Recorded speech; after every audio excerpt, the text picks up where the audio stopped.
Okay, next நம்ம dream அகாடமில என்ன class பார்க்க போறோம் அப்படின்னா ஹிந்தி கிளாஸஸ் தான். சோ நம்ம அகாடமில ஹிந்தி கிளாஸஸும் ரன் ஆயிட்டு இருக்கு.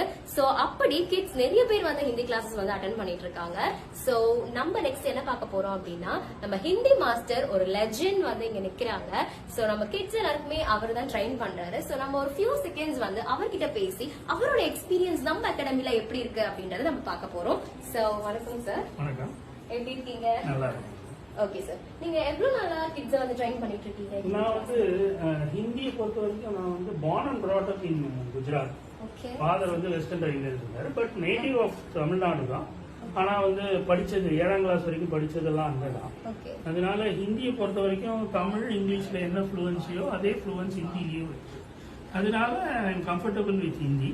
As for us training the students concern almost ஒரு 10 வருஷமா நான் வந்து ஹிந்தியில ஸ்டூடெண்ட்ஸை ட்ரெயின் பண்ணிட்டு இருக்கேன். Okay sir, super.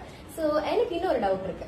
இப்போ கிட்ஸ் எல்லாமே வந்துட்டு நார்மலா ஸ்கூல்ஸ்ல வந்துட்டு தமிழ் மீடியம் இங்கிலீஷ் தான் வந்து ஓகே நாலேஜபிளா இருப்பாங்க. ஹிந்தி வந்துட்டு அவ்வளவா டக்குன்னு அப்சர்வ் பண்ற மாதிரி எதுவுமே இருக்காங்க. சோ அப்படி இருக்கிற கிட்ஸ்க்கு வந்து நீங்க எப்படி அவங்களுக்கு ஹெல்ப் பண்றீங்க? how you are training them? See, as far as Hindi is concerned, in Tamil Nadu it is a new language for most of the kids. Yes. அப்போ அப்படி இருக்கும்போது நம்ம கிட்ஸை வந்து முதல்ல வந்து ஒரு ஆரம்பத்தில் அல்பாபெட்ஸ்ல இருந்து, அதாவது